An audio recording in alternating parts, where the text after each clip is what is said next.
contribuer, donc je voulais contribuer à ma manière, c'est pour ça que je suis rentré. Le sens est au Maroc. Le sens est au Maroc. On n'est pas allé vous chercher? Non, vraiment. Et je peux vous garantir que... Non, parce qu'en général, à l'époque, on cherchait les gens. Non. On continue. Non, personne n'est venu me chercher. J'étais un observateur averti de ce qui se passait sur la scène politique.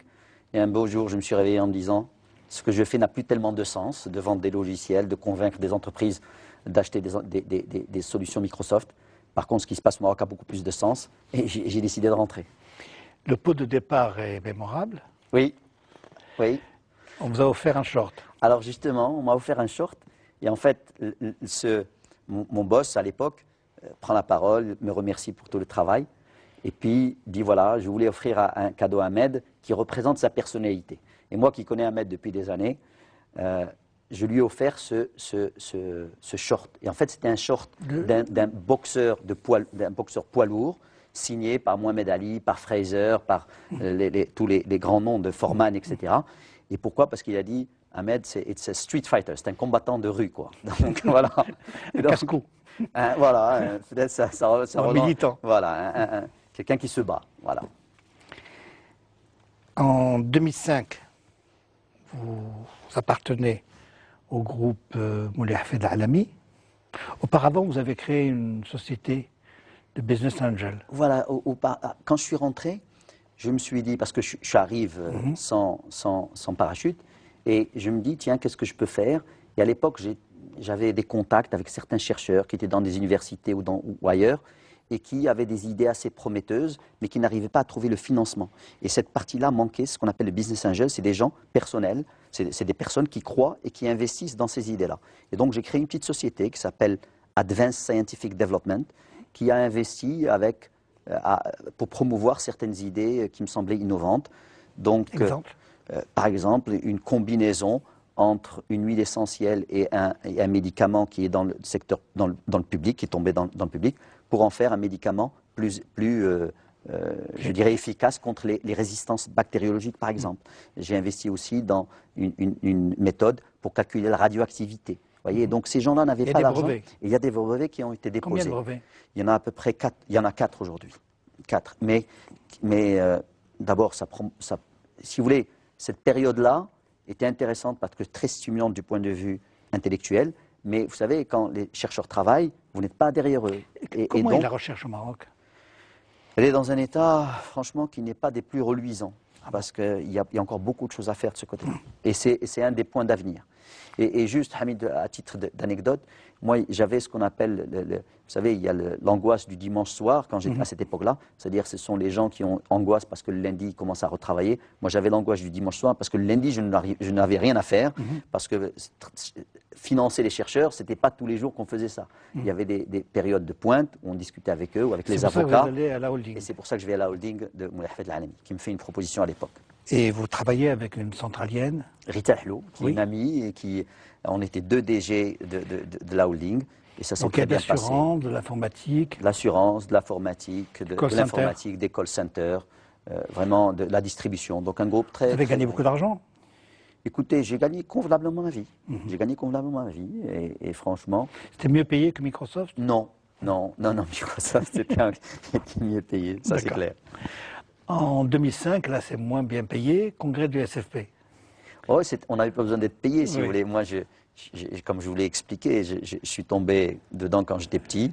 Et en 2005, l'UCFP me demande de participer donc, au congrès. Donc, c'est le congrès où l'UCFP s'est ouvert à diverses forces. Et en 2000, et juste après... Vous avez participé à la rédaction du programme? En 2007, je participe à la rédaction du programme gouvernemental, pour les élections en fait, pas gouvernemental, parce qu'on ne savait pas à l'époque.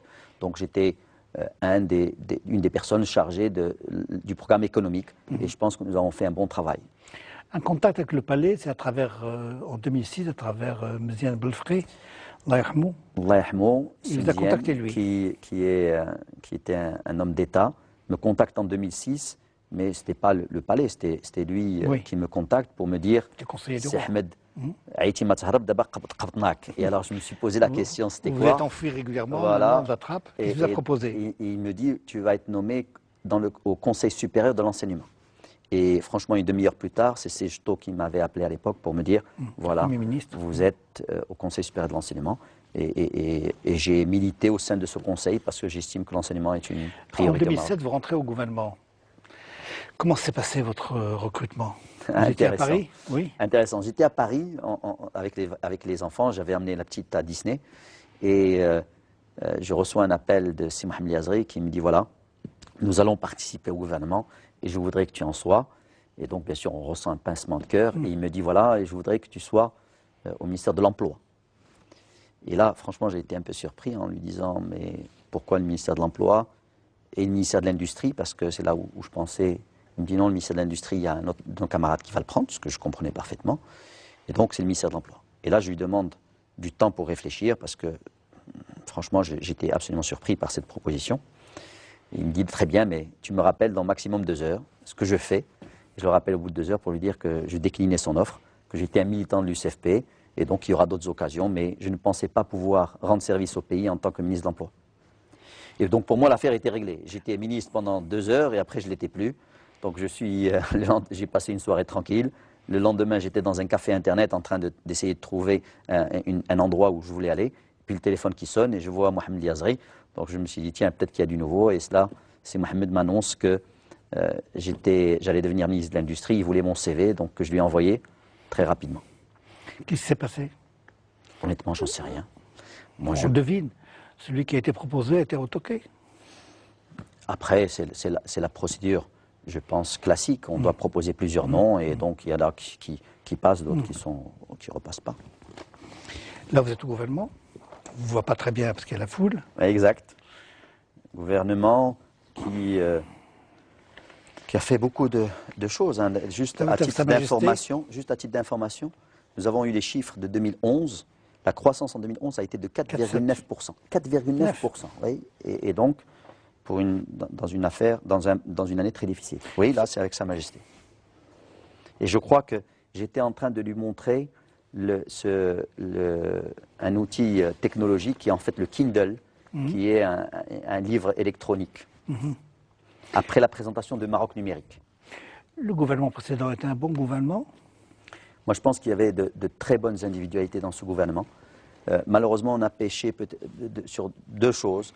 Un manque de coordination entre les différentes, je dirais, politiques. Et deuxièmement, un manque de communication. Le Premier ministre? Un manque de communication.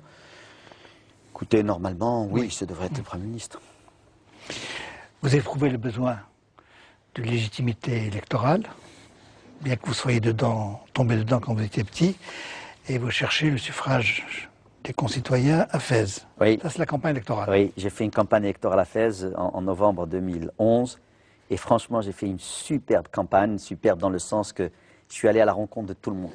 J'ai vu, tenez-vous bien, j'ai vu des artisans, j'ai vu des gens qui vendaient des pots, j'ai vu des intellectuels, j'ai vu des avocats, j'ai vu la communauté juive, j'ai vu les commerçants, j'ai vu les industriels, j'ai vu les bouchichis. J'ai vraiment tout vu à Fès parce que c'était important d'aller à la rencontre de ces gens-là. Vous avez appris?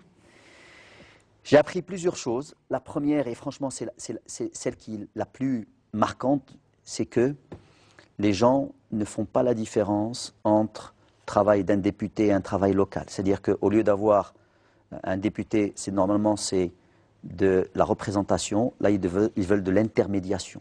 D'accord ? Et ça a beaucoup d'impact aujourd'hui sur ma vie personnelle. Ils veulent qu'on règle leurs problèmes localement. Ils veulent localement. qu'on règle leurs programmes localement. Mais vous voyez, c'est pour ça qu'on a Je vous besoin... suggère, c'est aussi la même chose ailleurs. Hein. Oui, mais je ne pense pas que ce soit à ce niveau-là. Ah. Je ne pense pas que ce soit à ce niveau-là. La priorité, c'est... La priorité, vraiment, c'est le local.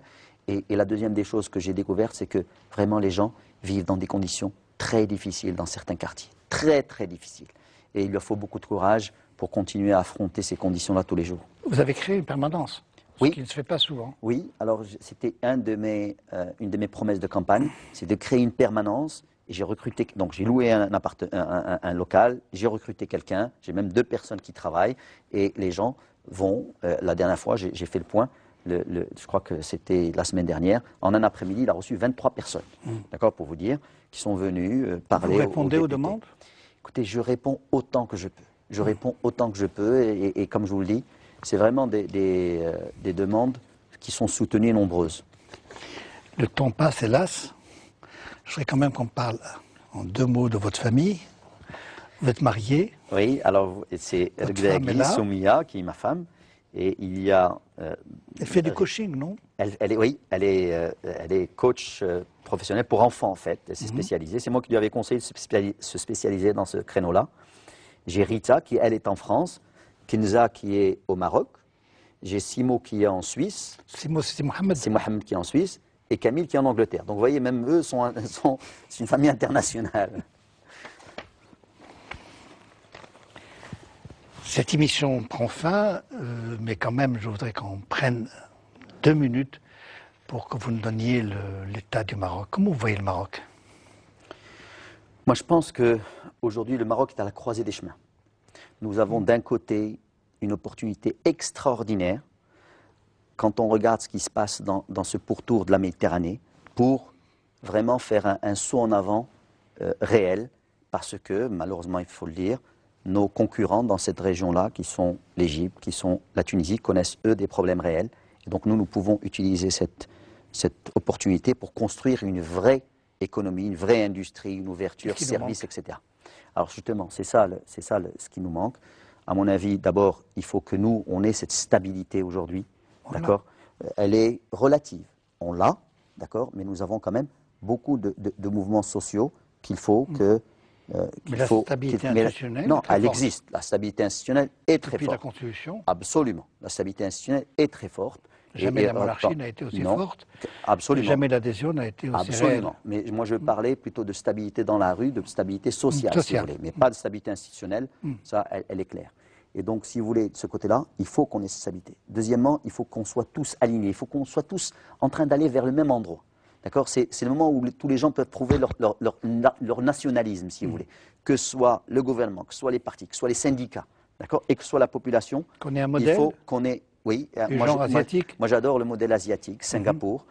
Quand Lee Kuan Yew est arrivé, si vous voulez, il y avait pratiquement pas... Alors, c'est pas un démocrate, mais bon, ça c'est une autre histoire. Mais ils ont tous travaillé très dur, d'arrache-pied, pour faire de Singapour ce qu'elle est aujourd'hui. Alors, quand ils sont arrivés en 1956, ils n'avaient rien. D'accord? Donc ça, c'est très important. La troisième des choses qui me semble fondamentale dans ce Maroc, je dirais, qu'on veut construire, c'est la culture de l'effort. D'accord? Et ça, c'est très important que tout le monde apporte sa contribution. Et le dernier point, c'est plus de solidarité. Beaucoup de gens qui nous regardent pensent que c'est l'affaire des autres, ce qui se passe dans la rue, mais c'est l'affaire de tout le monde, parce qu'on est tous assis sur la même branche. Et on a besoin de plus de solidarité pour que les gens qui sont exclus aujourd'hui, je parlais des conditions difficiles que j'ai vues dans les quartiers, se retrouvent dans ce Maroc avec un avenir, je dirais, qui est plus amical, ou je dirais pour eux. En conclusion, je ne peux pas m'empêcher de vous poser une question que je vous ai posée au début sur un plan subjectif. Est-ce que ce n'est pas du gaspillage que Ahmed Reda Chami soit dans l'opposition? Écoutez, moi je pense que pour moi c'est une expérience nouvelle qui va sûrement m'enrichir, si vous voulez, par rapport à... parce que je vais aborder d'autres problématiques que je n'abordais pas auparavant. Et franchement, même en étant dans l'opposition, j'essaie de contribuer par les idées, en faisant avancer des choses, bien que, effectivement, ce n'est pas du même niveau qu'être dans l'opérationnel. En tout cas, merci beaucoup. Je vais vous infliger un petit jeu qui s'appelle l'autoportrait chinois pour terminer.